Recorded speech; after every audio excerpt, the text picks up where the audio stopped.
Goeiedag en baie welkom. Ons skrifgedeelte vir vandag is uittreksels van Handelinge 2 vers 42 tot 47. Kom ons lees saam. Hulle het nou in 'n splinternuwe verhouding met God en met mekaar gestaan. Hulle het ook gereeld saam geëet en saam gebid. Hulle liefde vir hom en vir mekaar het hulle in 'n hegte eenheid saamgesnoer. Daarom was hulle bereid om selfs hulle besittings met mekaar te deel. Hulle het alles verkoop wat hulle besit het en die geld vir die armes gegee. Dag na dag het hulle ook na die tempel toe gegaan om God daar te aanbid. Hulle het ook by die verskillende huise saam geëet. Die gelowiges se lewenstyl het die ander mense in Jerusalem aangegryp. Almal het daaroor gepraat. Daarom het daar elke dag baie mense tot geloof in Christus gekom. Iemand het eendag gesê, God ontmoet ons in community, in gemeenskap, saam. God ontmoet jou in die alledaags, om tafels, in huise, op pad, en saam iemand. Laat my dink aan 'n storie van 'n seentjie op die bank. Op 'n dag besluit 'n klein seentjie om vir God te gaan soek. Na ontbyt pak hy sy toebroodjies en koeldrank in en stap park toe. Sy ma vra, sy stop en vra, waarheen gaan jy nou? Hy sê, ek gaan God soek. Sy sê, okay, nee maar, sterkte en geniet dit. Hy so deur die park en toe hy moeg word, sit op 'n bankie en begin eet. 'n Ouer dame kom sit by hom. Sy lyk moeg. Miskien 'n lang dag, 'n lang week, dalk klomp goed wat in haar kop maal. Hulle begin gesels en hy bied vir haar van sy kos aan. Sy aanvaar dit met 'n warm glimlag. Daarna gesels hulle saam oor skool en familie, drome. Die vrou voel sommer jonk en lewendig.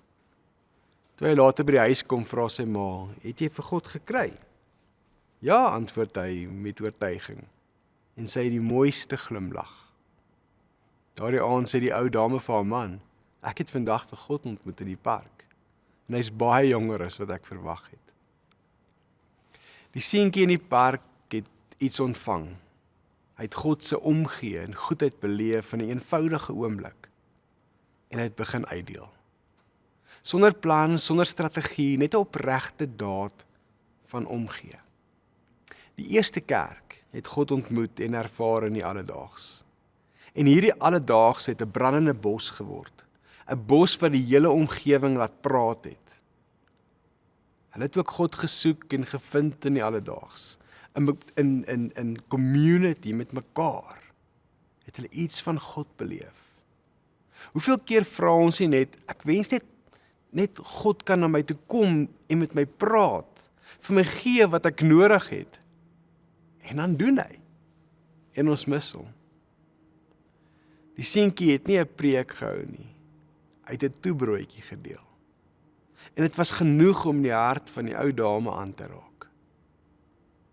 Iets wat hierdie eerste volgelinge gedoen het, wat soortgelyk is aan die storie van die ou dame en die jong seentjie. Dis aksie, eenvoud, liefde. Wanneer ons optree uit liefde, dalk net 'n oproep, 'n ete, uitnodiging, 'n drukkie, is dit soms juis waar mense God beleef. In die saam, in die eenvoud. Ek dink aan die woorde van Jesus in Matteus 25, as hy sê, wanneer julle dit aan die geringste gedoen het julle dit aan my gedoen. Die seentjie en die dame het God in mekaar gesien. Dis soos iemand eendag gesê het, dis die beeld van God wat die beeld van God in ander raak sien. Wanneer ons bewus is dat ons geliefde kinders van God is gemaak na sy beeld, dan begin ons die beeld van God in ander raak sien. Doodgewone mense, maar beide sien God in die ander raak. Die liggaam van Christus funksioneer nie goed as almal apart leef nie. Die wêreld is honger vir gemeenskap. En God werk dikwels deur ons. Disippelskap, wil ek glo, is nie 'n solo reis nie. Dit word gevorm in ons. Saam gee ons God se liefde gestalte. Soos in die eerste kerk, ons beliggaam God wanneer ons vir mekaar omgee. Dan word ons die liggaam soos wat Paulus sê ons is. Paulus sê in 'n ander gedeelte, al wat van belang is, al wat saak maak, is geloof wat deur die liefde tot dade oorgaan. My woorde, dat geloof is net 'n vertoonvenster vir liefde. En omgee. Die eerste kerk is ook nog vandag se kerk. En ek dink dit is wat ons aandag nodig het en wat ons moet besef. En waar word ek en jy uitgedaag om te waag? Dalk is daar vandag iemand wat jy moet nooi vir 'n koffie.